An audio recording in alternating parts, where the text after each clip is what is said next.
The Sterling Crown Club was where millionaires gathered to make deals and feel powerful, surrounded by crystal chandeliers and staff who knew to stay invisible. Naomi Brooks was just another waitress in their eyes, someone to snap fingers at and ignore until Grant Holloway decided she would be his entertainment for the night. What started as cruel jokes turned into public humiliation, and then his foot connected with her leg hard enough to drop anyone to the floor in front of 50 witnesses. But Naomi didn't fall, and in that moment Grant Holloway made the worst mistake of his life, because the quiet waitress he thought he could break had a past he knew nothing about, and tonight everyone was going to find out exactly who she really was. Just before we get back to it, I'd love to know where you're watching from today, and if you're enjoying these stories, make sure you're subscribed. The chandelier above the grand dining hall caught the light like 1,000 frozen stars. Each crystal piece had probably cost more than most people earned in a month. The walls were adorned with gold trim that wasn't just painted on. It was actual gold leaf, applied by craftsmen who'd spent weeks making sure every corner gleamed perfectly. A pianist sat in the far corner, his fingers dancing across the keys of a Steinway Grand, playing something classical that most of the guests probably couldn't name, but knew they were supposed to appreciate. This wasn't a restaurant where you could walk in off the street. The Sterling Crown Club didn't have a sign outside. You either knew about it, or you didn't matter. Tonight's event was an investment dinner, one of those exclusive gatherings where people with too much money decided how to make even more. The guest list read like a financial magazine's power rankings. Naomi Brooks moved through the room with practiced efficiency, her black vest and white shirt crisp despite the evening's work. She was 28, lean and composed, with dark hair pulled back in a neat bun that kept it out of her way. Her movements had a certain quality to them, deliberate, balanced, aware. She didn't rush, but she never seemed slow either. When she set down a glass, it didn't clink. When she walked past tables, her footsteps made no sound on the marble floor. She'd been working at the Sterling Crown for 6 months now. It paid better than most serving jobs in the city, and the tips could be extraordinary if you kept your head down and your mouth shut. The unspoken rule was simple. Be invisible when they want you invisible, be attentive when they need something, and never, ever make them feel anything less than royalty. Tonight's crowd was particularly wealthy. Naomi had learned to read rooms like this. She could tell who was truly rich and who was pretending by the way they treated the staff. The ones with real money often barely noticed you existed. The ones still climbing the ladder felt the need to prove something. Grant Holloway sat at the center table, and everyone in the room knew it. He was in his late 40s, with the kind of lean build that came from expensive personal trainers and carefully monitored diets. His suit probably cost what Naomi made in 3 months. He'd made his fortune in tech finance, one of those industries where fortunes appeared and disappeared overnight, except his had only grown. People whispered about his deals the way they might talk about magic tricks. Nobody quite understood how he pulled them off, but the results were undeniable. "The mineral water, not the sparkling," Grant said to a young waiter hovering nearby. He didn't look up from his phone. "How many times do I have to explain this?" The waiter, barely 20, stammered an apology and hurried away. Grant didn't acknowledge it. He was already back to his screen, one hand waving dismissively in the air as if clearing away smoke. Naomi watched from her station near the kitchen doors. She'd served Grant twice before at private events. Both times, she made mental notes. He snapped his fingers instead of making eye contact. He spoke about staff as if they couldn't hear him. Once, she'd seen him send back a perfectly cooked steak 3 times, not because anything was wrong with it, but because he could. "Did you hear about the valet incident?" One of the other servers whispered to Naomi as they passed each other. "Last month at the Riverside Club?" "No, what happened?" "Holloway had him fired." So the guy stood too straight when he opened the car door. Made Grant feel like he was being judged or something. The server shook his head. The valet had worked there for 8 years. Gone in one night. Naomi said nothing. She'd heard stories like this before about Grant Holloway. The man collected slights the way some people collected art. Every perceived disrespect got filed away and punished eventually. At Grant's table, laughter erupted. He'd just finished telling some story about a competitor who'd lost everything in a bad acquisition. The way he told it, you'd think financial ruin was the funniest thing in the world. His entourage laughed right on cue. 4 men and 2 women, all dressed in clothes that cost more than cars, all competing for Grant's attention like birds fighting over crumbs. The restaurant manager, Dennis Parker, appeared at Naomi's elbow. He was a thin man in his 50s, with worry lines that seemed to deepen every time Grant Holloway made a reservation. "Table 7 needs their wine refreshed," Dennis said quietly. And Naomi, "I know," she said. "Keep my head down." Dennis's expression softened slightly. "I'm serious. Holloway's the club's largest donor. His investment group basically keeps us open. One complaint from him, and we're all looking for new jobs." He paused. "Just be careful tonight. He's in one of his moods." Naomi nodded. She'd already picked up on Grant's energy. There was something restless about him tonight, something looking for an outlet. She'd seen men like this before, in different contexts, in different places. They carried violence inside them like a low fever, and they needed to let it out somehow. She moved through the room, refilling glasses, clearing plates, responding to requests with polite efficiency. The trick was to be helpful without being noticed, present without being seen. It was a strange kind of invisibility, one you had to actively maintain. As she approached Grant's table with a water pitcher, he suddenly pushed his chair backward without warning. The heavy wooden chair slid directly into her path.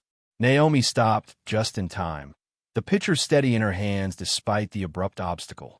"Excuse me, sir," she said quietly. "May I get past?" Grant turned slowly, as if just noticing her for the first time. A small smile played at the corner of his mouth. "Oh, didn't see you there." He didn't move the chair. The conversation at his table died down. Everyone was watching now. This was entertainment to them, Naomi realized. A small drama to break up the monotony of expensive food and boring business talk. "Sir, I just need to reach the other side of the table," Naomi said, keeping her voice even. Grant tilted his head, still smiling. "I'm sorry, am I in your way?" One of the women at the table giggled nervously. The men exchanged glances, trying to read whether this was meant to be funny or not. Naomi waited. She didn't apologize again, didn't plead, didn't show frustration. She simply stood there, pitcher in hand, patient as stone. She'd learned long ago that some situations couldn't be rushed. Pushing would only make things worse. That seemed to irritate Grant more than anything else might have. His smile tightened. In his world, people scrambled. They apologized excessively. They showed their discomfort. Naomi's calm was somehow an insult to him. He let the silence stretch for another 10 seconds, then finally pushed his chair forward with his foot, giving her just enough room to squeeze past. As she moved through the gap, he shifted again, and the chair leg clipped her shin, not hard enough to truly hurt, but hard enough that everyone heard the impact. Laughter rippled through the table. Grant leaned back, looking pleased with himself. "Careful there, sweetheart. You've got to watch where you're going in places like this." Naomi steadied herself without spilling a single drop from the pitcher. Her shin throbbed, but her face showed nothing. She finished pouring water for the other guests at the table, then moved away smoothly, her rhythm unbroken. But something had shifted in the room. Grant had drawn first blood, and now others would be watching to see what happened next. Violence had its own gravity. Once it started, it pulled everything toward it. In the kitchen, Naomi set down the pitcher and took a slow breath. Her shin would bruise, but that didn't matter. What mattered was getting through the rest of the shift without incident. Dennis appeared beside her, his face pale. "Naomi, listen to me. I saw what happened out there. Just stay away from his table for the rest of the night. I'll have Marcus handle it. I'm fine, Denise. I know you're fine. That's not what I'm worried about." He lowered his voice. "Grant Holloway doesn't like being made to look small. And somehow, you standing there all calm like that, it made him look small." Naomi turned to face him. "I'm covering for Sarah tonight. She just had surgery. You're already short-staffed. I'm not leaving." Dennis opened his mouth to argue, then closed it. He knew Naomi well enough by now to recognize when she'd made up her mind. "Okay, just be smart about it." As Naomi headed back to the dining room, she let her gaze sweep across the space in a way that looked casual but wasn't. She noted the exits, 3 in total, not counting the kitchen. She noted who was drinking heavily and who was staying sober. She noted the spacing between tables, the placement of chairs, the areas where the marble floor might be slippery from spilled water. It was habit, old habit, the kind of awareness that had been drilled into her so thoroughly that she couldn't turn it off even if she wanted to. Most days, it felt like overkill. Tonight, she had a feeling it might matter.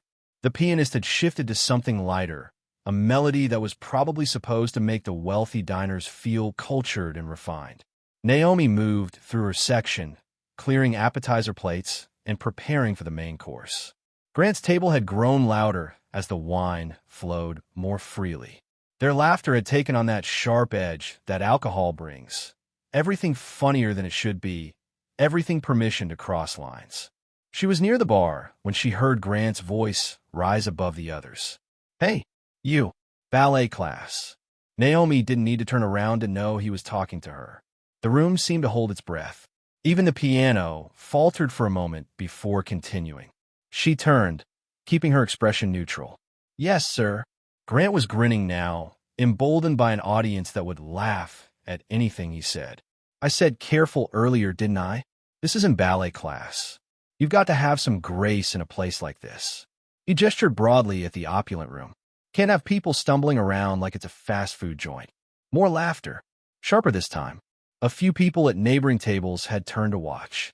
Naomi felt every eye in the room settle on her. This was the moment where she had to choose, push back and lose her job, or swallow her pride and survive the night. She'd been here before, in different forms, in different contexts. Pride was expensive. Survival was practical. "I apologize, sir," she said clearly. "It won't happen again." It was the right response for the situation, but somehow it made things worse. Grant's expression darkened. He'd wanted resistance, wanted her to give him an excuse to escalate. Her compliance had robbed him of that satisfaction, and now he felt cheated. "Come here," he said. Naomi's instinct screamed at her to walk away, to find Dennis, to remove herself from whatever was about to happen. But walking away would mean abandoning her section, and abandoning her section meant Sarah wouldn't have coverage tomorrow either. She'd promised to see this through. She approached the table slowly, stopping at what she judged to be a professional distance. "Closer," Grant said. "I can barely hear you from there." She took one step forward. The other guests at the table had stopped pretending to have their own conversations. They were watching openly now, some with curiosity, some with discomfort, none with intervention. "Now," Grant said, leaning back his chair with the satisfied air of someone about to deliver a punchline. "Say you're sorry again. Louder this time, so everyone can hear how professional this establishment is." The piano had stopped playing. The pianist's hands hovered over the keys, frozen mid-song. Naomi's jaw tightened for just a fraction of a second before she controlled it. "I apologize for the disruption, sir." Louder. "I apologize for the disruption." Grant cupped his hand to his ear in mock confusion. "I'm sorry, what?" One more time. Before Naomi could respond, Dennis materialized at the edge of the scene, his face flushed with either anger or fear or both. "Mr. Holloway, perhaps we could." "Sit down, Dennis," Grant said without looking at him. His voice had gone flat, cold. "This is my table. I'm having a conversation with my server. Unless you'd like me to have a conversation with your owners instead." Dennis froze. For a moment, Naomi thought he might actually stand his ground. Then his shoulders sagged slightly, and he took a step back, not sitting down, but not intervening either. The look he gave Naomi was pure apology, but apologies didn't change anything. A memory flashed through Naomi's mind, sudden and unwelcome. She was 16, working the late shift at a diner on the South Side. A manager who thought he could say anything to the teenage girls on staff because they needed the money too much to complain. The way she'd learned to make herself small, to endure, to save her money and get out. She'd been small back then. She had to be. She wasn't 16 anymore. But the situation was the same, just wearing a more expensive suit. "Mr. Holloway," Naomi said, keeping her voice level, "I've apologized. Is there anything else you need?" Grant studied her for a long moment, and something shifted in his expression. He wasn't amused anymore. He was calculating. Yeah, There is something I need. He picked up his wine glass and placed it deliberately at the very edge of the table, where the slightest bump would send it crashing to the floor. I need you to pick that up properly. Show me you know how to do your job without making a mess. It was a setup. Naomi could see it clearly. If she reached for the glass, he'd knock it over and blame her. If she didn't reach for it, he'd call her insubordinate. Either way, he won. She stepped forward carefully, keeping her center of gravity low, reaching for the glass with steady hands. Her fingers had just closed around the stem when one of Grant's friends, a stocky man with too much gel in his hair, leaned forward with a grin. "Better be careful with those hands, sweetheart," he said, his words slightly slurred. "Don't want you dropping anything valuable." A few people laughed. Grant's grin returned. He was enjoying this now, enjoying the pack mentality, the way cruelty became acceptable when everyone participated. Naomi lifted the glass without incident and set it safely in the center of the table. She said nothing. There was nothing to say that would improve the situation. "See," Grant announced to the room. "She can follow instructions when she tries. That's all I wanted. A little effort. A little respect for where you are." He looked directly at Naomi. "You understand that, don't you? Respect." "Yes, sir." "Good." He gestured dismissively. "You could go now." Naomi turned to leave, feeling the weight of dozens of eyes on her back. She'd made it 3 steps when Grant's foot shot out from under the table. She felt it hook her ankle mid-stride. Not hard enough to be a full trip, but enough to throw off her balance. In the split second of falling forward, 1,000 calculations ran through her mind. Let herself fall and hit the ground, give him that satisfaction. Or catch herself and show him something he wasn't ready to see. Her body made the choice before her mind finished weighing options.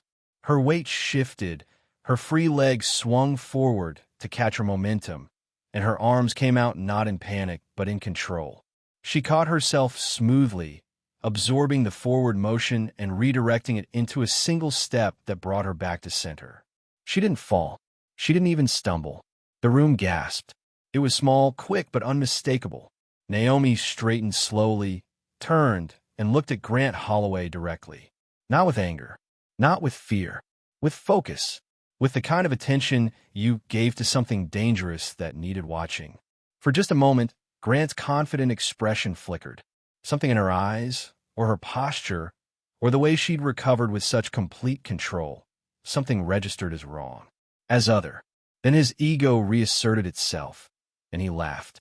"Guess you're tougher than you look. Good balance there. You do yoga or something?" Naomi didn't answer. She held his gaze for 1 second longer than she should have, than a waitress should have, than someone with something to lose should have. Then she turned and walked away, her footsteps silent on the marble floor, her breathing controlled, her hands loose at her sides. Behind her, the room slowly came back to life. Conversations resumed.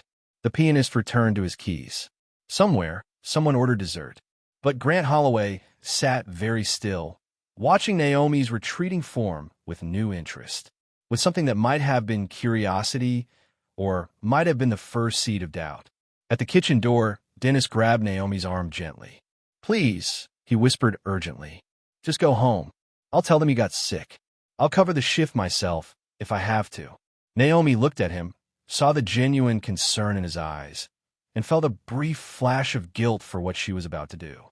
Because she knew herself well enough to know what was coming. She'd felt at the moment Grant's foot hooked her ankle, that old familiar awareness sliding back into place like a key into a lock. "I'm okay, Dennis," she said quietly. "Really, I just need to finish this shift. Naomi, I'm not leaving Sarah short-staffed. I promised." Dennis closed his eyes briefly, then nodded. "Then please, just stay away from that table. Let Marcus handle it from here." "Okay," Naomi agreed. But they both knew it was too late for that. Grant Holloway had decided she was tonight's entertainment, and men like Grant didn't stop until they'd gotten what they came for.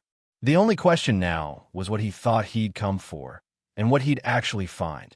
Naomi returned to her section, checking on other tables, refilling water glasses, clearing plates with the same quiet efficiency as always. But inside, some part of her that had been dormant for months was waking up. Old training kicking in. old awareness spreading out like radar. She counted the distance between herself and Grant's table, tracked his movements in her peripheral vision, noted when he drank, when he laughed, when he turned to talk to someone. She wasn't planning anything. She was just aware, ready. Because one thing she learned a long time ago, you couldn't control what other people did. You could only control whether you saw it coming. And Naomi always saw it coming. Naomi had managed to stay away from Grant's table for almost 20 minutes. It should have been enough time for him to lose interest, to find some other target for his attention. But she could feel his eyes tracking her across the room, following her movements with an intensity that made her skin prickle with warning. She was refilling champagne at table 4 when she heard his voice cut through the ambient noise. "Excuse me, Miss Ballet Class. I need to speak with you." The conversations around her died, not all at once, but in a wave, spreading outward from Grant's table like ripples from a stone dropped in still water. Naomi set down the champagne bottle carefully and turned. Grant was standing now, his jacket unbuttoned, his tie loosened. His face was flushed, not just from alcohol, though that was part of it. There was something else there, something that looked almost like excitement, like he'd been building toward this moment all night. "Yes, sir." Naomi kept her voice professional, neutral. "Come here." He wasn't asking. Dennis appeared from nowhere, moving fast despite his age. "Mr. Holloway, if there's an issue with the service, I'd be happy to." I said I wanted to talk to her, not you. Grant's voice had gone cold again, that flat, dangerous tone from earlier. "Unless you'd prefer I discuss my concerns with the board. I'm sure they'd love to hear about how their manager interferes with paying members." Dennis went pale. Naomi could see him doing the math in his head, weighing his moral obligation against economic reality. She knew which one would win. It always did. "It's okay, Dennis," she said quietly. "I've got this." She walked toward Grant's table slowly, giving herself time to assess. His entourage had gone quiet, watching with the kind of anticipation that made her stomach turn. They knew something was about to happen. They wanted it to happen. One of the women at the table, mid-30s, designer dress, too much jewelry, leaned toward her friend and whispered something behind her hand. They both giggled nervously. Naomi stopped about 6 feet from Grant, close enough to be respectful, far enough to maintain space. She'd learned distance management a long time ago, learned how much room you needed to react, to move, to protect yourself. "Closer," Grant said. She didn't move. His eyebrows went up. "I'm sorry. Did you not hear me?" "I heard you, sir. I'm close enough to hear whatever you need to say." Something flickered across his face, surprise, maybe, or anger that she'd contradicted him. His friends exchanged glances. This was off script. Servers didn't push back, even politely. Grant took a step toward her, closing the distance himself. "You know what I think?" He spoke loud enough for the whole room to hear. "I think you've got an attitude problem. I think you believe you're better than this job, better than serving people like us." "That's not true, sir." "No." He tilted his head, studying her with exaggerated curiosity. "Then why do you look at me like that?" "Like what, sir?" "Like you're not afraid." He said it casually, but there was an edge underneath. "Everyone else in this room knows their place. But you act like we're equals." The room had gone completely silent now. Even the kitchen noise seemed muted. Naomi could hear her own breathing, slow and steady despite the adrenaline starting to move through her system. "I apologize if I've given that impression," she said. "I'm just trying to do my job." "Your job." Grant laughed, but it wasn't a happy sound. "You want to know something? I could buy this entire club. The building, the staff, everything. I could buy it tomorrow and fire everyone just for the hell of it. That's the kind of money we're talking about." "I understand, sir." "Do you?" He moved closer again. Too close now. Well inside normal social distance. "Because I don't think you do. I think you need a reminder about respect, about knowing your place." Naomi's hands, hanging loose at her sides, began to tingle. That old familiar sensation, the one that meant her body was preparing for something her mind hadn't consciously acknowledged yet. She forced herself to breathe normally, to keep her expression calm. "Mr. Holloway," Dennis tried again, his voice strained. "Please, let's not." "Shut up, Dennis." Grant didn't even look at him. His eyes were locked on Naomi. "Here's what's going to happen. I'm going to make you a deal. A generous one. Actually, he turned to address his table, his voice rising with showman flair. I'll bet anyone here $10,000 that our friend here can't stay on her feet while I walk past her. What do you say? Any takers? One of his friends, a younger man with slicked back hair, laughed uncomfortably. Come on, Grant. Let's just. I'm serious. Grant pulled out his wallet, thick with cash and credit cards. 10 grand, says she goes down. That's how confident I am. The woman in the designer dress spoke up, her voice uncertain. Grant, maybe we should just let the staff do their work. This has been fun, but... Fun? Grant spun toward her. This isn't about fun. This is about respect. About teaching people where they stand in the world. He turned back to Naomi. What about you? Want to try for that 10,000? All you have to do is keep standing. Naomi's mind was working rapidly now, running through scenarios. This wasn't going to end well. Whatever choice she made, Grant had already decided how this would play out. He needed to win, needed to dominate, needed to prove something to himself and everyone watching. Sir, she said carefully, please don't do this. It was the first time all night that her voice had carried real authority. Not pleading, not afraid, just a clear statement of boundary. A line being drawn. Grant's face flushed darker. That was the wrong thing to say, Naomi realized immediately. He'd interpreted it as a challenge, as her thinking she could tell him what to do. Don't do what? His voice dropped to something quieter, more dangerous. Don't walk in my own club? Don't move around freely? Don't expect the help to get out of my way. That's not what I meant. Then what did you mean? He stepped even closer, and Naomi could smell the wine on his breath, the expensive cologne that probably cost more than her rent. Explain it to me. Explain why you think you can tell me what to do. Behind him, one of the older men at the table stood up slowly. He was heavy-set, probably mid-60s, with silver hair and sharp eyes. Grant, he said carefully, I think we should call it a night. This has gone far enough. Sit down, Richard. I'm serious. Look at her stance. Look at how she's. I said sit down. Grant's voice cracked like a whip. Richard hesitated, then slowly lowered himself back into his chair.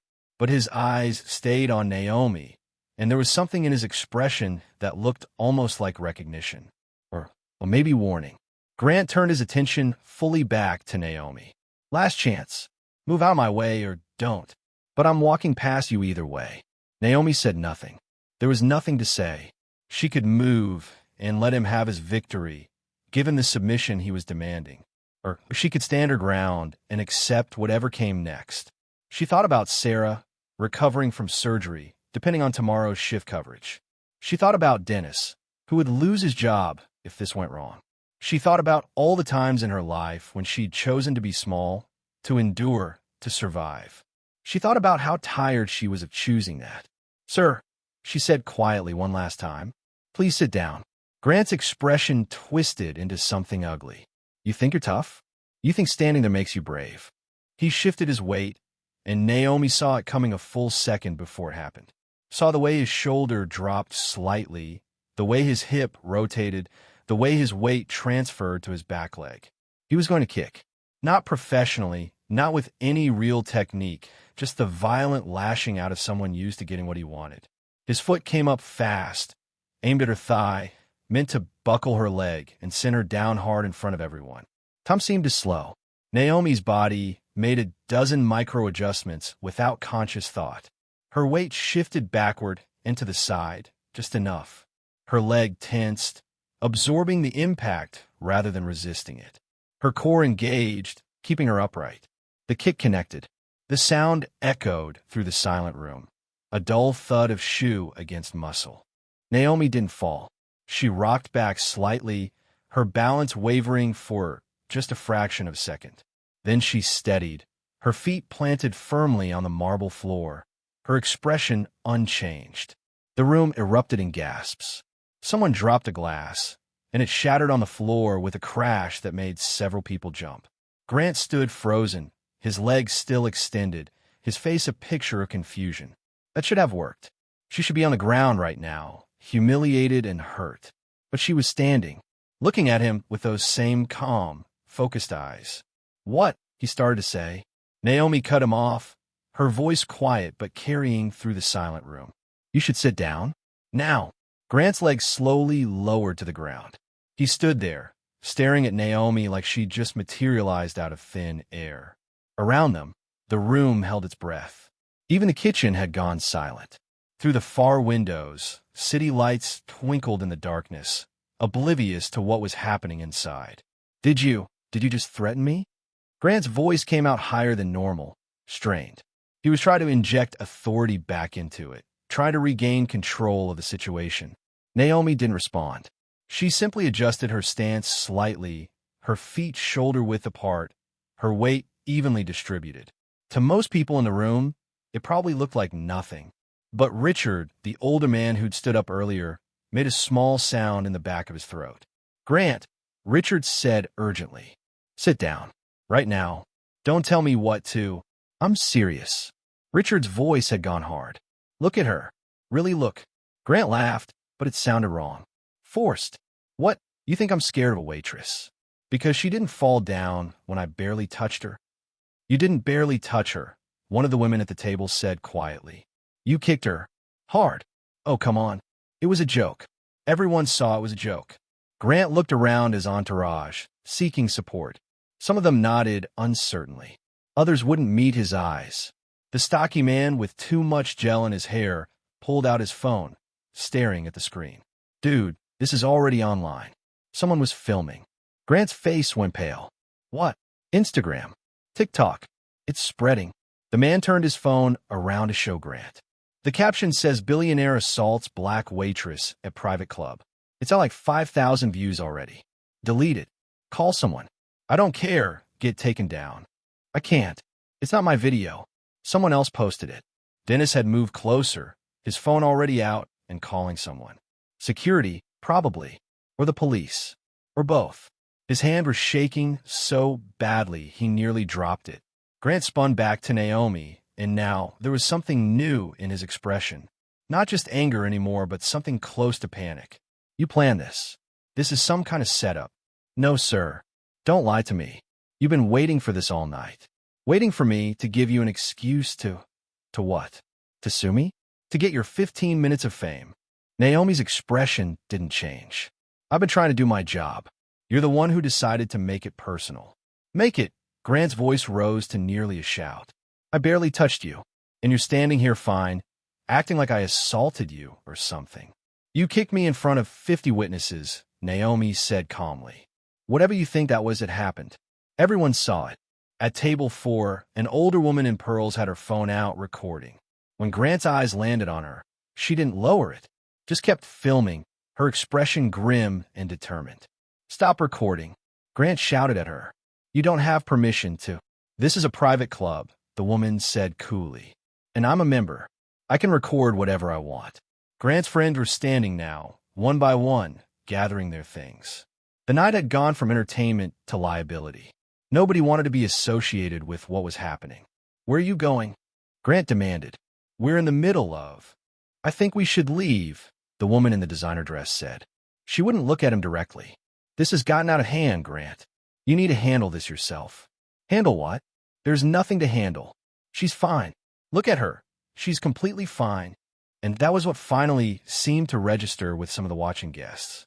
Naomi had taken a kick that should have dropped her, should have at least made her stumble, cry out, show some sign of pain. But she stood there like it had been nothing more than a slight breeze. Richard spoke again, and this time his voice was very quiet. "Grant, I'm going to ask you one more time. Sit down. Don't make this worse." "Worse? How could this possibly get worse?" "By doing what you're about to do." Richard's eyes flicked to Grant's hands, which had clenched into fists. "I know what you're thinking. Don't." Grant's jaw worked. He was breathing hard now, his chest rising and falling rapidly. Whatever control he'd maintained earlier in the evening had completely evaporated. He looked like a man standing on the edge of a cliff, trying to decide whether to step back or jump. Naomi watched him carefully. She could see the calculation happening behind his eyes, the way he was weighing options, running through scenarios. Men like Grant weren't used to uncertainty. They built their entire lives around controlling outcomes, around making sure they always knew what would happen next. Right now, he didn't know, and that terrified him more than anything else could. "You know what I think?" Grant said, his voice dropping to something almost conversational. "I think you've been playing me this whole time, acting all innocent, all professional. But really, you've been waiting for a chance to make me look bad. That's not true. No? Then why aren't you on the ground right now?" His voice rose again. "I kicked you. Full force. And you just stood there. Like it was nothing. Maybe you're not as strong as you think you are," someone muttered from a nearby table. A few people laughed nervously. Grant's face went from pale to crimson. His hands clenched tighter. "You think this is funny? You think any of this is funny?" The laughter stopped. Dennis had finished his phone call and was moving through the tables, heading toward them. "Mr. Holloway, security is on their way. I think it would be best if—" "Security?" Grant spun on him. "You called security on me? On me? You assaulted one of my staff members, sir. I have no choice. She's fine. Look at her." Grant thrust his hand toward Naomi. "Does she look hurt to you? Does she look like a victim?" And that was the question, wasn't it? Naomi did not look hurt. She didn't look scared. She looked calm, centered, ready. Her breathing was even. Her posture was relaxed but alert. She looked less like a victim and more like someone waiting for something inevitable. Richard stood slowly, carefully, like he was trying not to startle a dangerous animal. "Grant, listen to me. I spent 20 years in the military.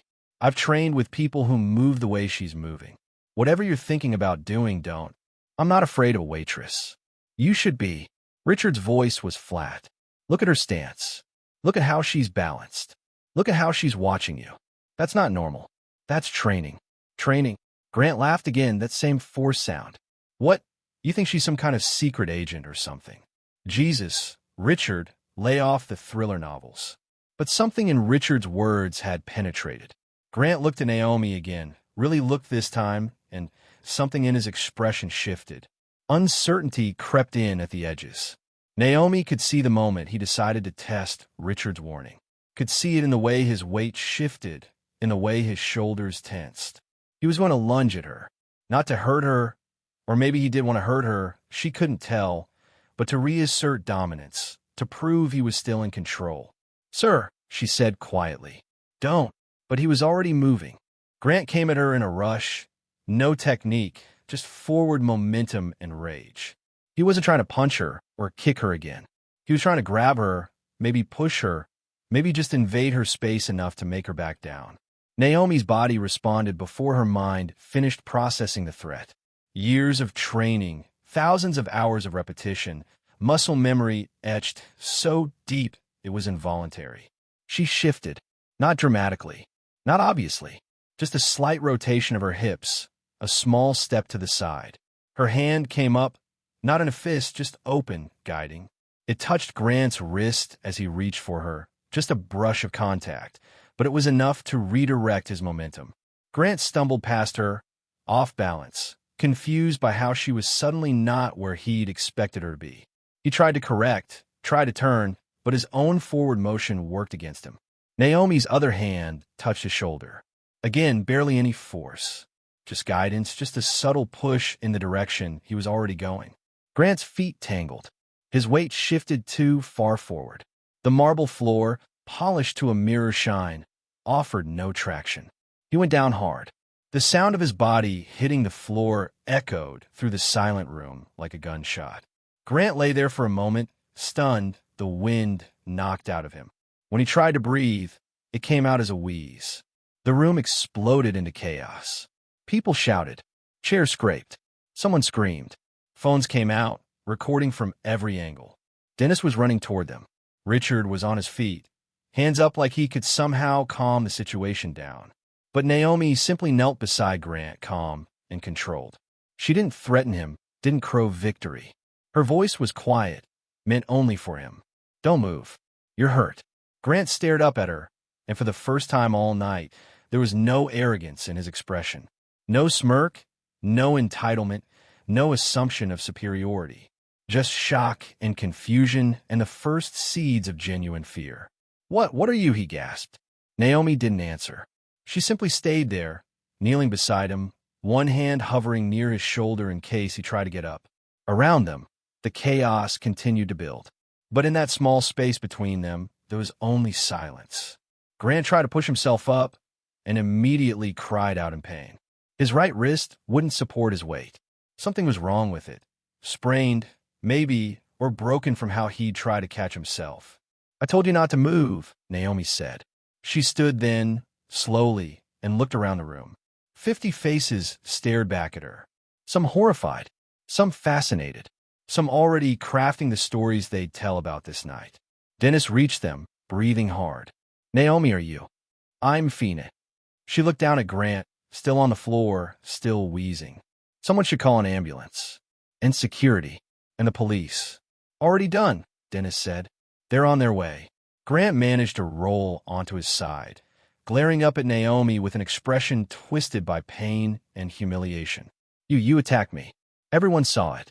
You're going to jail for this." Richard appeared beside them, crouching down to Grant's level. "Grant, shut up.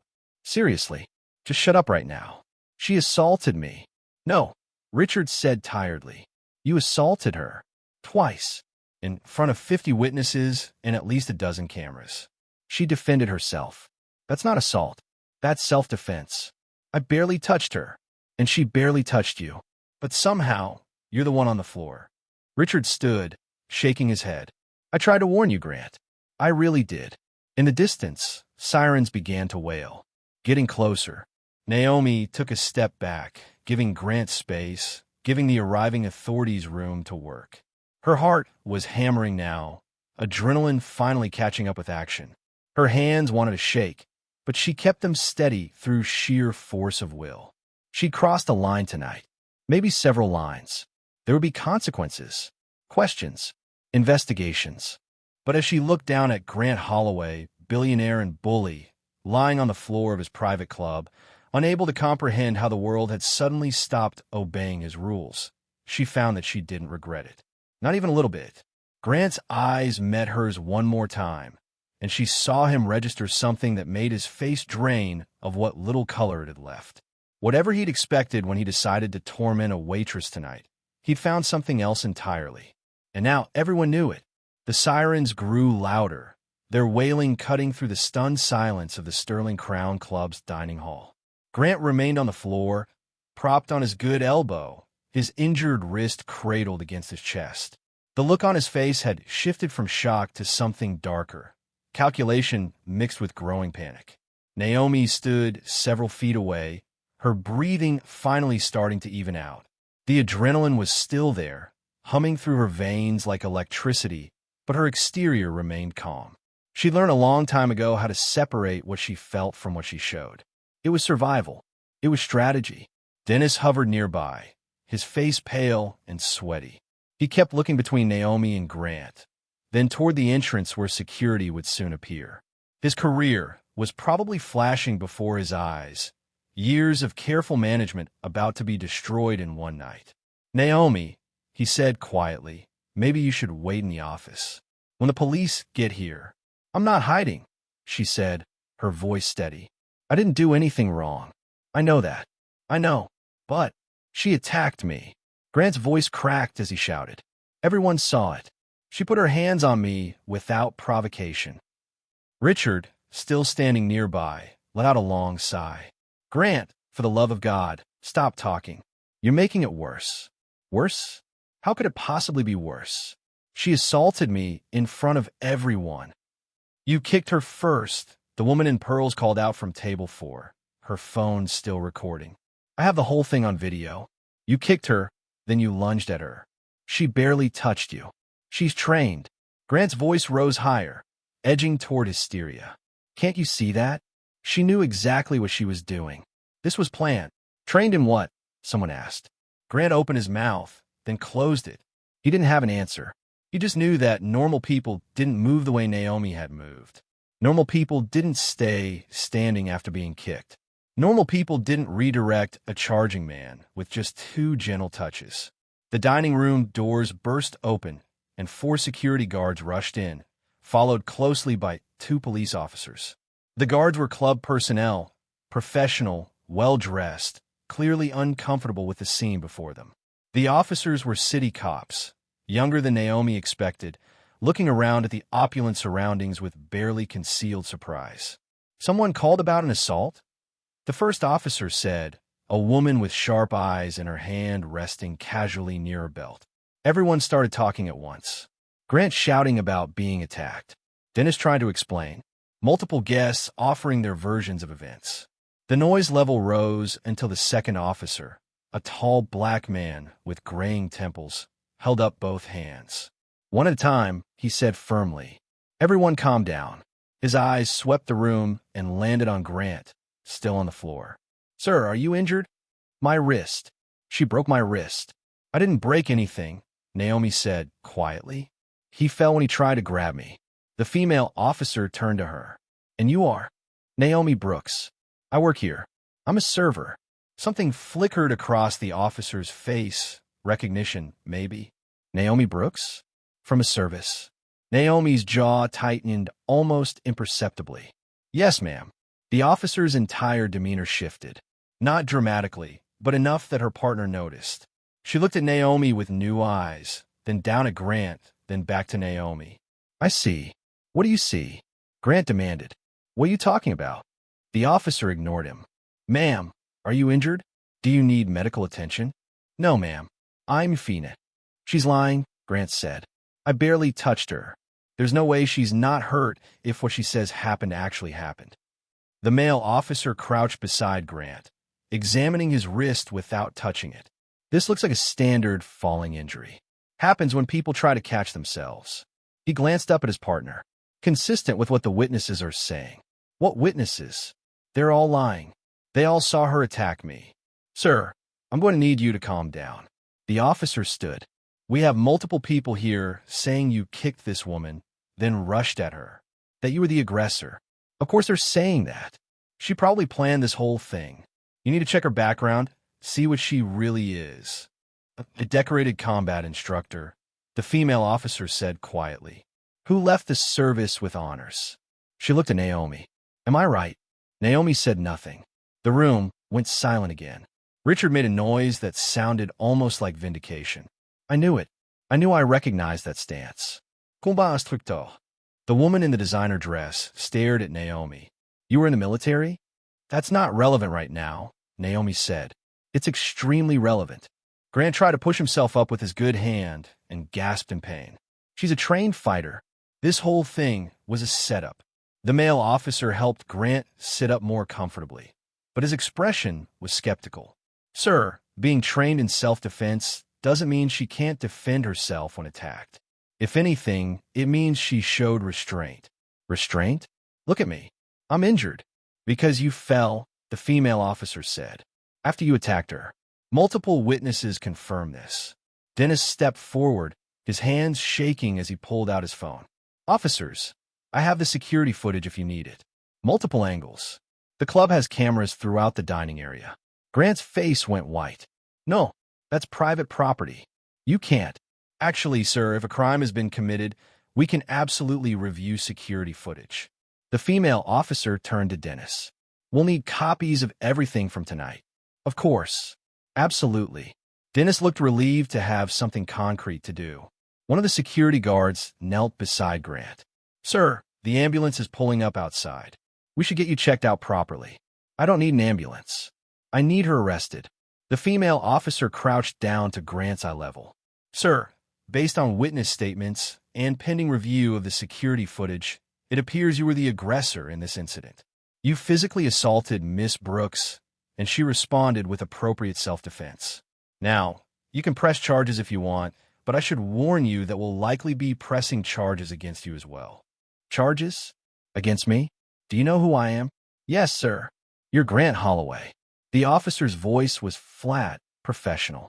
"And you assaulted someone in front of 50 witnesses. Your financial status doesn't change that." Grant stared at her, speechless for perhaps the first time all evening. The reality of the situation was finally penetrating his shock and rage. He wasn't in control here. Money wasn't going to fix this. Intimidation wasn't working. He'd lost. The paramedics arrived with a gurney and medical equipment. As they began examining Grant's wrist, the female officer turned her attention fully to Naomi. "Miss Brooks, I'm Officer Sarah Chun. I need to get a full statement from you. I understand. Before we do that, I want to ask, did he make contact with you at any point? Naomi nodded. Twice. The first time, he kicked me in the shin. Not hard enough to cause serious injury, but deliberately. The second time, he kicked my thigh. Much harder. And you didn't retaliate? No, ma'am. I didn't touch him until he lunged at me. And when he lunged, what did you do? Naomi chose her words carefully. I redirected his momentum. He was off balance, and I guided him away from me. He fell because he couldn't recover. Officer Chin nodded slowly. That's consistent with what witnesses are saying, and consistent with your training. I didn't want this to happen, Naomi said quietly. I tried to de-escalate multiple times. I believe you. Officer Chin glanced at Grant, now being loaded onto the gurney. Some people don't respond to de-escalation.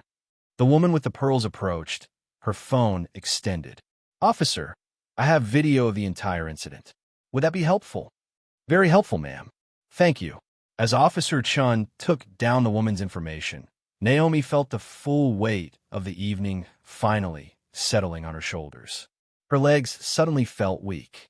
The adrenaline was wearing off, leaving exhaustion in its wake. Dennis appeared at her side with a chair.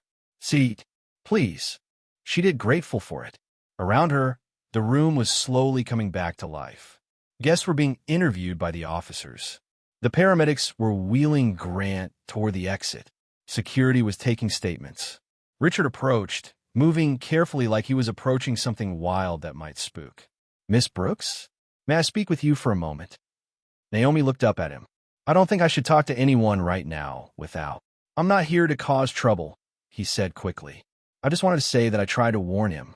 I recognized your training. I spent 20 years in Army Rangers, worked with civilian contractors who moved exactly the way you move. I appreciate that. What branch were you in? Naomi hesitated, then decided there was no point in hiding it now. The truth was going to come out anyway. I was a civilian contractor. Close combat instruction for special operations personnel. Richard let out a low whistle. And you're working as a waitress? I wanted something quiet, something normal. How's that working out for you? He said it with a hint of dark humor. Despite everything, Naomi almost smiled. Not great. For what it's worth, you showed incredible restraint tonight. If I'd been in your position, with your skills, after what he did. Richard shook his head. He'd be leaving in worse shape than a sprained wrist. That's why I left the work I was doing, Naomi said softly. I got tired of hurting people, even when they deserved it. Richard studied her for a long moment, then nodded. I understand that. More than you might think. He pulled a business card from his wallet. If you need legal representation, or if things get complicated, call me. I know some good lawyers who handle this kind of situation. Naomi took the card. Thank you. As Richard walked away, Officer Chin returned. Miss Brooks, we're going to need you to come down to the station to give a formal statement. You're not under arrest, she added quickly. But we need to document everything properly. I understand. You might want to call a lawyer. Do I need one? Officer Chin chose her words carefully. In my professional opinion? No. But Grant Holloway has a lot of money and probably a lot of expensive lawyers. They're going to try to make this complicated. You should be prepared for that. Naomi stood, her legs steadier now. I'll handle it. As she walked toward the exit, flanked by officers, she passed by the spot where she'd knelt beside Grant. There was a scuff mark on the marble floor where he'd fallen. Such a small mark for such a large moment. The other staff members watched her go, their faces a mixture of awe, concern, and confusion. Dennis caught her eye and mouthed, I'm sorry. She nodded to him. None of this was his fault. Outside, the night air was cool and clean after the oppressive atmosphere of the dining hall. News vans were already pulling up to the club's entrance, despite it being nearly midnight. Someone must have tipped them off. Or maybe the viral videos had already spread far enough that reporters were scrambling. Naomi Brooks? A reporter with a microphone rushed forward. Is it true you're a trained fighter? Is it true Grant Holloway assaulted you? Officer Chun stepped between them.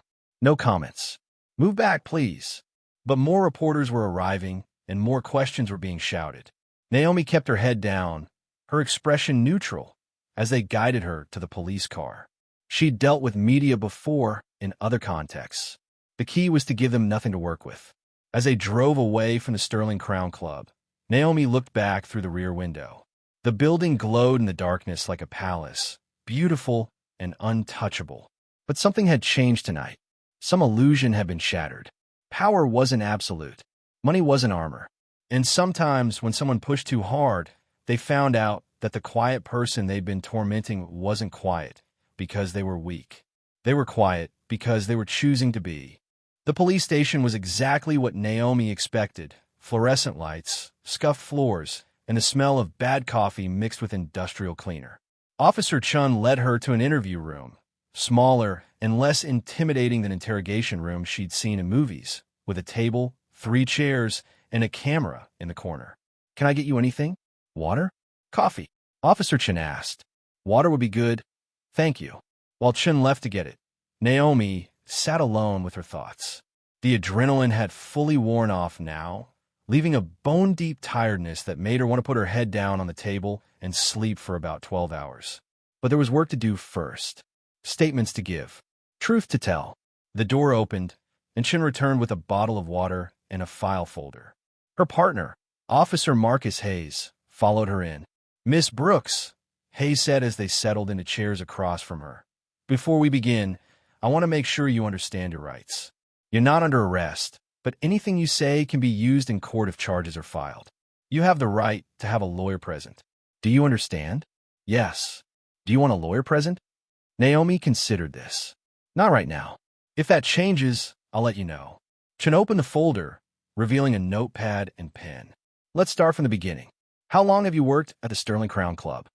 6 months. "And had you encountered Grant Holloway before tonight?" "Twice. Both times at private events. He didn't remember me." "What was your impression of him from those encounters?" Naomi chose her words carefully. "He was demanding. He treated staff as if we were invisible unless he needed something. But I'd seen worse." "Tell us about tonight," Hayes said. "Start from when he first made contact with you." Naomi walked them through the evening, keeping her account factual and detailed. The blocked chair, the verbal humiliation, the first kick to her shin, the forced apologies, the second, harder kick to her thigh, the final lunge. "When he lunged at you," Chun said, "describe exactly what you did." "I sidestepped and redirected his momentum. My right hand touched his wrist, my left touched his shoulder. I didn't strike him or apply any locks. I just guided him past me. And he fell. He was already off balance. His own momentum took him down." Hayes made a note. "Officer Chun mentioned you have training." "What kind?" "I was a contractor for the Department of Defense. I taught close combat techniques to special operations units." "For how long?" "4 years. Before that, I trained privately for about 6 years." Chun leaned forward slightly. "Why did you leave that work?" Naomi met her eyes. "Because I got tired of teaching people how to hurt other people, even when it was necessary. I wanted something normal, something peaceful." "Is that why you're working as a waitress with your background?" "I'm working as a waitress because it pays my bills and lets me sleep at night," Naomi said. "What I used to do didn't." Hayes glanced at his partner, some unspoken communication passing between them. "Miss Brooks, I'm going to be straight with you. Grant Holloway's lawyers are already making noise. They're going to argue that you used excessive force, that your training means you should have handled the situation differently." "I used minimal force. I didn't strike him. I didn't restrain him beyond what was necessary to stop his attack." "We know that," Chun said. "The video evidence supports your account completely. But Holloway has resources. This isn't going to be simple."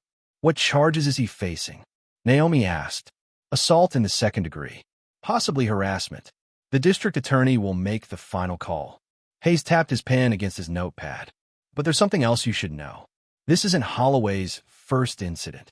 Naomi felt something cold settle in her stomach. "What do you mean?" Chun opened another file. "We've been doing some digging. 3 previous complaints filed against him for similar behavior. 2 were settled privately with NDAs. 1 was sealed by a judge." "Let me guess," Naomi said. "All the victims were service workers. 2 waitresses and a hotel concierge. All women. All people he thought couldn't fight back." Hayes leaned back in his chair. "The thing is, this time there's video evidence. Multiple angles. Dozens of witnesses. He can't buy his way out of this one." So what happens now? We finish taking your statement. We collect all the evidence. We present it to the DA. Chen's expression was carefully neutral. But I want you to prepare yourself. This is going to get messy. Holloway's team is already spinning the narrative online. What narrative? Hayes pulled out his phone and turned it toward Naomi. The screen showed a news article with the headline, "Tech Billionaire Attacked by Trained Fighter at Private Club." Naomi read through the first few paragraphs. According to the article, Grant Holloway had been brutally assaulted by a waitress with a violent background who had targeted him specifically. There were quotes from unnamed sources describing her as aggressive and looking for a confrontation. The article made no mention of the kicks, the humiliation, the clear escalation from Grant's side. "This is garbage," Naomi said flatly. "Welcome to modern media," Hayes said. "The truth is less interesting than the story. But we have the videos. We have witnesses. And they'll be dismissed as biased or edited or whatever spin Holloway's PR team decides to use." Chen took her phone back. "I'm not trying to discourage you. I'm trying to prepare you. This is going to be a fight. I didn't want to fight. I know. But sometimes we don't get to choose." They spent the next 2 hours going through every detail of the evening. Naomi described Grant's body language, his escalating aggression, the exact moment she knew he was going to attack. She described her response in technical terms: angles, leverage, redirection of force. By the time they finished, it was past 2 in the morning. Naomi felt wrung out, empty. "That's all we need for now," Chen said. "We'll be in touch if we have follow-up questions." "Am I free to go?" "Yes. But Miss Brooks." Chen stood. "Do yourself a favor. Get a lawyer. A good one. And stay off social media for a while." "I don't have social media." "Smart woman." Hayes walked her out to the front desk. "Do you need a ride? We can have a patrol car drop you home." "I'll call a cab." "Thank you." As she waited outside for the car, Naomi's phone buzzed. She turned it off during the interview, and now messages flooded in. Texts from Dennis checking if she was okay. Missed calls from numbers she didn't recognize, probably reporters. An email from the Sterling Crown's ownership requesting a meeting. And one text from an unknown number. "You just ruined your life. Hope it was worth it." She deleted it without responding. The cab ride home took 20 minutes through empty streets. The driver recognized her, or thought he did, and kept glancing in the rearview mirror like he was trying to place her face. She pretended to sleep so he wouldn't ask questions. Her apartment was a small studio in a neighborhood that was trying hard to gentrify, but hadn't quite made it yet. Cheap rent, thin walls, but it was hers and it was safe. She locked the door behind her and stood in the darkness for a long moment, just breathing. Then she turned on the lights and saw her reflection in the window. She looked tired, older than her 28 years, but not broken, not defeated. She changed into comfortable clothes and made tea she didn't really want, but needed the ritual of making. As the water boiled, she pulled out her laptop and, against her better judgment, searched her name. The results were overwhelming. Articles, tweets, Reddit threads, TikTok videos. Everyone had an opinion. Some praised her for standing up to a bully. Others called her dangerous, said she should have walked away, said her training meant she was obligated to absorb abuse rather than defend herself. There were think pieces about power dynamics, about race and class, about violence and self-defense. People who'd never met her were using her name to score points in arguments that had nothing to do with what actually happened. It was dizzying, disorienting. She closed the laptop. Her phone rang. An unlisted number. She almost didn't answer, but something made her pick up. "Miss Brooks?" "This is Karen Williams from the Sterling Crown Club's Board of Directors." Naomi waited. "First, I want to apologize for what happened tonight. It was inexcusable. We've reviewed the security footage, and there's no question that Mr. Holloway was entirely at fault." "Thank you." "Second, I want you to know that we're terminating our relationship with Mr. Holloway's investment group. He is no longer welcome at the club. I appreciate that." "And third," Williams paused, "we'd like to offer you compensation. Not hush money," she added quickly, "but actual compensation for assault and emotional distress. We're also offering full health care coverage for as long as you need it and covering any legal expenses you might incur." Naomi sat down slowly. "That's generous. It's the right thing to do." We failed to protect you tonight. Multiple staff members saw what was happening and did nothing because they were afraid. That's on us, not you. What about the other staff? The ones who kept their heads down? We're implementing new policies, training on how to handle incidents like this, creating better reporting structures. William sighed. It's things we should have had in place already. What about Dennis? Is he in trouble? Dennis called the police. He documented everything. He did exactly what he should have done. His job is safe. Some of the tension in Naomi's shoulders eased. Okay, Miss Brooks, one more thing.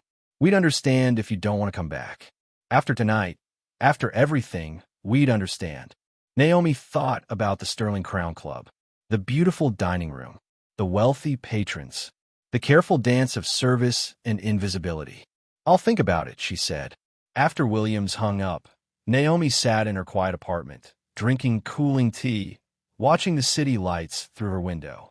Somewhere out there, Grant Holloway was probably in a hospital bed, his wrist in a cast, his lawyers crafting strategies. Somewhere, people she'd never met were arguing about her, judging her, using her story for their own purposes. But here, in this small space, she was just Naomi. Not a victim, not a fighter, not a symbol, just a woman who'd had enough of being pushed around. Her phone buzzed one more time. A text from Dennis. Thank you. For everything. You didn't deserve any of this. She typed back. None of us did. See you tomorrow? If you're coming in, I'll make sure your section is ready. Naomi smiled slightly. Tomorrow. Yes, she'd go in tomorrow. Not because she had to, but because she chose to. Because walking away felt too much like letting Grant win. She finished her tea, turned off the lights, and went to bed. Sleep came easier than she expected. And for the first time in years, she didn't dream about the work she used to do, the people she used to train, the violence she used to teach. She dreamed about standing her ground, about finding her balance, about refusing to fall. The morning sun cut through Naomi's window like an accusation. She'd slept 4 hours, maybe 5, and woke to her phone vibrating with such frequency that it had worked its way halfway across her nightstand. She picked it up with one eye open and immediately regretted it. 73 missed calls, 218 text messages. Her email inbox had exploded past the point where the number display made sense anymore. It just showed $9.99 plus and a red exclamation point. She set the phone face down and went to make coffee.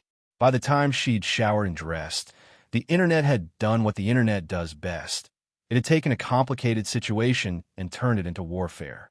Naomi made the mistake of checking Twitter while her toast was burning. The hashtag Sterling Crown incident was trending worldwide. But so was hashtag Defend Grant and hashtag Justice for Naomi. The divide was clean and brutal. On one side, people celebrating her for standing up to a bully. On the other, people calling her a dangerous predator who'd been waiting for an excuse to hurt someone. Professional fighter attacks innocent businessman. One headline screamed from a conservative news outlet. Billionaire's history of abuse finally catches up with him. Counter to progressive site. The truth, as usual, was being trampled by people who'd already decided what they wanted to believe. Naomi is Dolbedon. She checked the peephole and saw a woman in a business suit holding a briefcase and a coffee carrier. Miss Brooks? My name is Patricia Lawson. I'm an attorney. Richard Morrison sent me. Naomi opened the door cautiously. He works fast. He called me at 6 this morning. Said you'd need representation, and that time was critical. Patricia held up the coffee carrier. I brought breakfast. May I come in? 5 minutes later, they were sitting at Naomi's small kitchen table, and Patricia was laying out papers with the efficiency of someone who'd done this 1,000 times. First things first, Patricia said. Grant Holloway's legal team filed a civil suit this morning. They're suing you for assault, battery, and intentional infliction of emotional distress. They're asking for $5 million in damages. Naomi had been expecting something like this, but the numbers still made her stomach drop. I don't have $5 million. They know that. This isn't about money. It's about intimidation. They want you to fold, to settle quietly, to go away. Patricia pulled out another document. They've also filed a restraining order claiming you're a danger to Mr. Holloway. I haven't contacted him. I haven't even thought about contacting him. Doesn't matter. It's theater. Patricia slid a paper across the table. The good news is that the district attorney's office filed criminal charges against Holloway this morning. 2 counts of assault. And here's where it gets interesting. She pulled out her tablet and turned it toward Naomi. The screen showed a news article from 4 years ago. Rebecca Morrison, age 24, worked at the Riverside Club. She filed a complaint against Grant Holloway for assault. He grabbed her, pushed her against a wall, threatened her when she asked him to stop harassing her. What happened to the case? Holloway's lawyers made it disappear. They paid her $50,000, made her sign an NDA, and the charges were dropped. Patricia swiped to another article. Then there's Lauren Hayes, a hotel concierge. Similar story. Holloway got drunk, got aggressive. She pushed back verbally, and he shoved her. Another NDA, another payoff. How many? Naomi asked quietly. That we know of? 3 confirmed.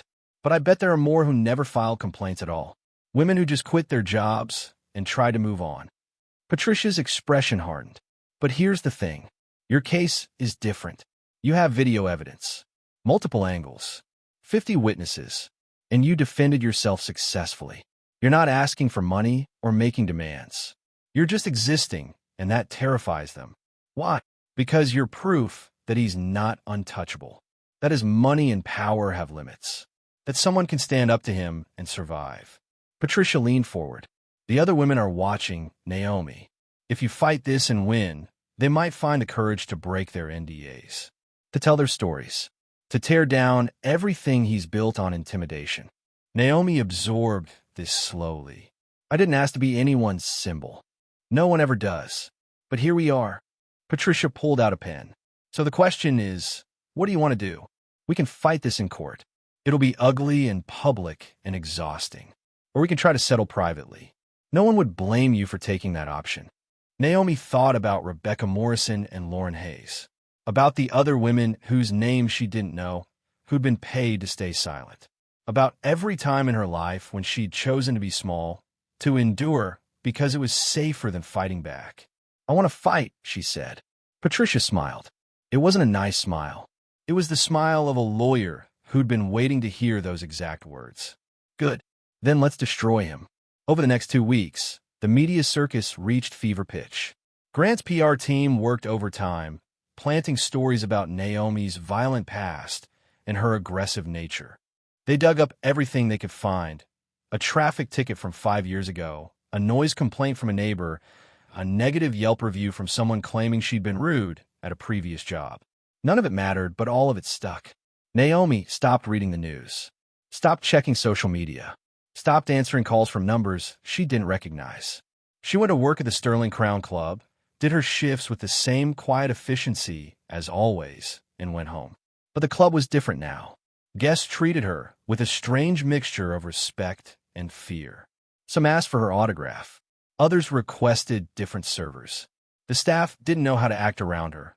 Was she a hero or a liability? Dennis tried his best to make things normal, but normal was dead, and everyone knew it.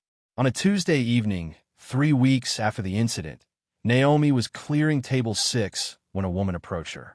Mid-40s, expensive but understated clothing, nervous energy. Naomi Brooks? The woman said quietly. Yes. My name is Rebecca Morrison. Can we talk? They met at a coffee shop 2 blocks from Naomi's apartment. Rebecca brought her lawyer. Naomi brought Patricia. The 4 of them sat in a corner booth while Rebecca told her story. He grabbed my wrist so hard it bruised, Rebecca said, her hands wrapped around a coffee cup she hadn't touched. Then he pushed me against the wall and told me if I ever embarrassed him in public again, he'd make sure I never worked in this city. I'd asked him to lower his voice because he was yelling at another server. Did you file charges? Patricia asked. I tried, but his lawyers came at me with everything. They dug into my past, found out I'd declared bankruptcy 2 years before. They threatened to make it public, to make me look like I was just after money. Rebecca's voice cracked slightly. I was 24. I was scared, so I took the settlement and signed the NDA. Do you understand that breaking the NDA could have legal consequences? Patricia asked. I don't care anymore. Rebecca looked at Naomi. When I saw that video of you, standing there after he kicked you, not backing down, I realized I'd spent 4 years being afraid of him. For years, letting him win. I'm done with that. Her lawyer, a sharp-eyed woman named Michelle Torres, slid a document across the table. We're prepared to void the NDA on the grounds that it was signed under duress. We're also filing a lawsuit for assault and intentional infliction of emotional distress. Patricia studied the document, then looked at Michelle with something like respect. This is solid work. We've been preparing for months. We were just waiting for the right moment. Michelle glanced at Naomi. You gave us that moment. Over the next week, 2 more women came forward. Lauren Hayes, the hotel concierge, and a woman named Jennifer Price who'd never filed any complaint at all. She'd just quit her job and moved to another state to get away from Grant's reach. The media narrative shifted. Not completely, not everywhere, but enough. The stories changed from violent woman attacks billionaire to pattern of abuse by tech mogul exposed. Grant's company stock dropped 11% in 3 days. 2 major investors pulled out. His board of directors called an emergency meeting. Grant himself disappeared from public view. No statements, no evidences, just lawyers and PR people trying to contain a fire that was spreading too fast to stop. Naomi watched it all from a distance, feeling like she was observing someone else's life. This didn't feel real. It felt like a story that was happening to a character named Naomi Brooks, not to her. But then came a court date. The courtroom was smaller than she expected, more mundane. There were no dramatic overhead lights or soaring ceilings like in movies. Just fluorescent bulbs, beige walls, and the smell of old wood and legal documents. Grant sat at the defendant's table with 3 lawyers surrounding him like shields. His wrist was still in a cast. A smaller one now, less dramatic, but he made sure it was visible to everyone in the room. He looked thinner than he had at the club. Older. The arrogance had been replaced by something harder to read. Fear, maybe, or anger turned inward. He didn't look at Naomi once during the entire preliminary hearing. The prosecutor, a no-nonsense woman named Andrea Walsh, laid out the case with clinical precision. She had the video evidence queued up on multiple screens. She had witness statements. She had the security footage from 3 different angles. She had Rebecca Morrison ready to testify about the pattern of behavior. Grant's lead attorney, a silver-haired man named Charles Davidson, tried to spin it as mutual combat. Tried to argue that Naomi's training made her the aggressor by default. Tried to paint his client as the victim of a setup. The judge, a black woman in her 60s named Honorable Diane Foster, shut him down before he could finish his second sentence. Counselor, Judge Foster said, her voice carrying the weight of 3 decades on the bench. I've reviewed the evidence. I've watched the videos. Your client kicked a woman. Twice. Then he charged at her. That's not mutual combat. That's assault. Do you have any actual defense? Or are we going to waste the court's time? Davidson tried again, bringing up Naomi's background, her training, the danger she represented. Judge Foster looked over her glasses at him. So your argument is that because Miss Brooks knows how to defend herself, she's obligated to allow your client to assault her without response? Is that really the position you want to take? Your Honor, I'm simply saying, I know what you're saying, and I'm telling you it's not relevant. She turned to the prosecutor. Miss Walsh, what's the state's recommendation? The state is asking for trial on both counts of assault, Your Honor. We believe the evidence clearly demonstrates that Mr. Holloway committed assault and that Miss Brooks acted in lawful self-defense. Judge Foster nodded. Trial is set for 60 days from now. Mr. Holloway, you're to have no contact with Miss Brooks or any of the witnesses in this case. If you violate that order, you'll be held in contempt. Do you understand? Yes, Your Honor, Grant said. It was the first time Naomi had heard his voice since that night. It sounded smaller than she remembered, less certain. As they filed out of the courtroom, Patricia touched Naomi's arm. That went well. Did it? Judge Foster doesn't mess around. She saw through every bit of Davidson's performance. Patricia lowered her voice. I've heard rumors that Grant's board is pushing him to settle. The bad press is killing them. If he settles with you and the other women, agrees to counseling and community service, they might be able to save the company. Will he do it? Men like Grant Holloway don't like admitting they're wrong, but they like losing everything even less. Patricia smiled slightly. We'll see which instinct wins out. That night, Naomi received a call from Karen Williams at the Sterling Crown Club. We've had multiple offers to buy your story, Williams said.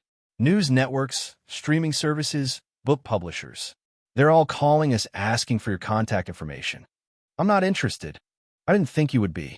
But there's one offer I think you should consider. Williams paused. A women's self-defense organization wants to work with you. They're offering to fund a training center in your name. Free classes for service workers, hospitality staff, anyone who deals with the public. They want you to help develop the curriculum. Naomi sat down slowly. That's not what I expected. They said they've been trying to launch this program for years, but they never had the right person to lead it. Someone who understands both the service industry and actual combat training. Someone who's proven that standing your ground doesn't mean being violent. Williams cleared her throat. I think it could be something really good, Naomi. Something that helps people. Can I think about it? Of course. Take your time. After hanging up, Naomi stood at her window, looking out at the city. Somewhere out there, Grant Holloway was probably in some expensive apartment, surrounded by lawyers and advisors, trying to figure out how to salvage his reputation and his fortune. And somewhere else, women like Rebecca and Lauren and Jennifer were probably sleeping a little easier, knowing they weren't alone anymore. Knowing that silence wasn't the only option. Naomi had never wanted to be a symbol, had never wanted attention or recognition or fame.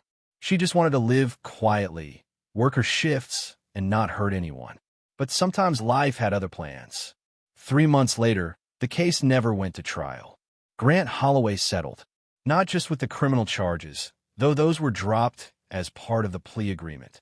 He settled with Naomi, with Rebecca, with Lauren, with Jennifer, with 2 other women who came forward once they saw others speaking up. The terms were sealed, but Patricia made sure Naomi got what she needed, enough to cover legal fees, enough to feel like justice had been served, enough to start something new. More importantly, Grant agreed to a public statement. No lawyers wrote it. No PR team sanitized it.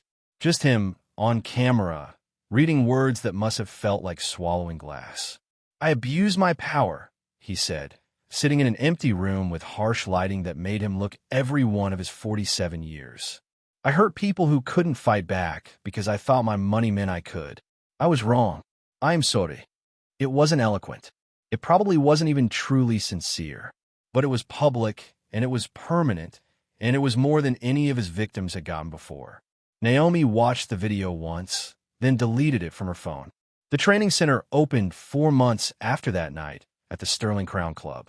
It was in a modest building in a working-class neighborhood, with good lighting and clean floors and equipment that actually worked. The sign above the door read, Brooks Defense Initiative, in simple letters. Naomi hadn't wanted her name on it, but the board of directors had insisted. People need to know who's behind this, they said. Your name means something now. She taught 3 classes a week. Self-defense for service workers, mostly women, mostly people who dealt with the public in jobs that made them vulnerable. She taught them how to recognize escalation, how to de-escalate, how to set boundaries, and yes, how to defend themselves when boundaries weren't enough. But the most important thing she taught them was this. You don't have to make yourself small to be safe. Rebecca Morrison came to the grand opening. So did Lauren and Jennifer. They didn't take classes. They'd already learned the hardest lessons, but they volunteered, helping with administration and outreach. They wanted other women to know they weren't alone. Dennis came too, bringing most of the staff from the Sterling Crown Club. Naomi had quit 3 weeks after the incident, but they stayed friends. The club had changed its policies, created better protections for staff, and actually started enforcing them. It wasn't perfect, but it was better. Richard Morrison, the man who'd recognized her training that night, became one of the center's biggest donors. He showed up one day with a check and a simple message. Some battles need to be fought. Thank you for fighting this one. Grant Holloway's empire didn't collapse, but shrank. His company lost 1/3 of its value. He stepped down as CEO, taking a consulting role that everyone understood meant he'd been forced out. His friends in high places found reasons to be busy when he called. His influence dried up like water in the desert sun. He wasn't destroyed. Men like Grant rarely were. But he was diminished, reduced. made smaller by his own actions. Naomi heard through the grapevine that he'd moved to a smaller city, somewhere he could start over without everyone knowing his face. She didn't check up on him, didn't waste energy wondering if he'd changed or learned anything. That was his burden to carry, not hers. One evening, 6 months after the incident, Naomi was locking up the training center when a young woman approached. She was maybe 19, with nervous energy and a server's apron visible under her jacket. "Are you Naomi Brooks?" the girl asked. "Yes. I work at a restaurant downtown. There's this regular customer who—" She stopped, gathering courage. "He thinks it's funny to corner servers in the hallway, to stand too close, to make us uncomfortable. Nobody says anything because he tips well and the manager doesn't want to lose him." Naomi recognized everything in that statement. The fear, the calculation, the weight of needing the job versus needing to be safe. "What's your name?" Naomi asked. "Keisha." "Keisha, do you want to learn how to set boundaries with customers like that?" "Yes." But also, Keisha met her eyes. "I want to learn how to not be afraid anymore." Naomi smiled. "That's what we do here. Come inside." They talked for an hour. Naomi gave her information about the classes, explained the curriculum, answered questions. When Keisha left, she stood a little taller, spoke a little firmer, had a little more light in her eyes. It was a small change, probably temporary, probably not enough to fix everything wrong in her situation. But it was something, and something was better than nothing. As Naomi finished locking up and walked toward the subway station, she thought about power and what it really meant. For years, she'd thought power was about physical capability, about being strong enough, fast enough, skilled enough to protect yourself. But that wasn't it all. Real power was the ability to stand in a room and not shrink, to set a boundary and maintain it, to say no and mean it, to exist fully as yourself without asking permission. Grant Holloway had thought power came from money and status and the ability to hurt people who couldn't hurt him back. He'd learned differently, expensively, publicly. But Naomi had learned something too. She'd learned that the quiet life she wanted, the peaceful existence she'd been chasing, it didn't come from making herself invisible. It came from being visible on her own terms, from standing her ground, from refusing to fall. The subway carried her home through the city's underground arteries. Around her, people read phones, dozed, existed in their own private worlds. Nobody recognized her anymore. The news cycle had moved on. She was anonymous again, which was exactly what she'd wanted. But she was different now. Not harder, not more violent, just more solid, more certain, more herself. When she reached her apartment, she made tea and sat by the window, watching the city lights flicker like earthbound stars. Tomorrow she'd teach a morning class on situational awareness. Tomorrow she'd help women learn to trust their instincts and set their boundaries. Tomorrow she'd make a small difference in a handful of lives. It wasn't what she'd planned when she took that job at the Sterling Crown Club. It wasn't the quiet life she'd imagined for herself. But it was good. It was purposeful. It was right. Her phone buzzed. A text from Patricia. "Grant's company just filed for bankruptcy protection. Thought you'd want to know." Naomi read it twice, then set the phone down. She felt nothing about Grant's financial troubles. No satisfaction, no vindication, no concern. He was just a man who'd made terrible choices and was living with the consequences. His story didn't intersect with hers anymore. She finished her tea, washed the cup, and prepared for bed. Before turning off the light, she looked at herself in the bathroom mirror. The same face that had looked back at her 6 months ago, but somehow different. Not damaged by what happened. Not defined by it either. Just someone who'd learned that survival wasn't about making yourself small. It was about standing your ground. The last thing Naomi thought before sleep took her wasn't about Grant or the lawsuit or the media attention or any of it. It was simpler than that. Power isn't loud, she thought. It doesn't perform or demand or threaten. Real power is quiet, certain, grounded. It doesn't need permission anymore. And it never falls. When someone mistakes your silence for weakness and your composure for surrender, do you have the right to show them otherwise? Or does knowing how to fight mean you're obligated to keep taking the blows? If this story moved you, hit that like button and subscribe for more.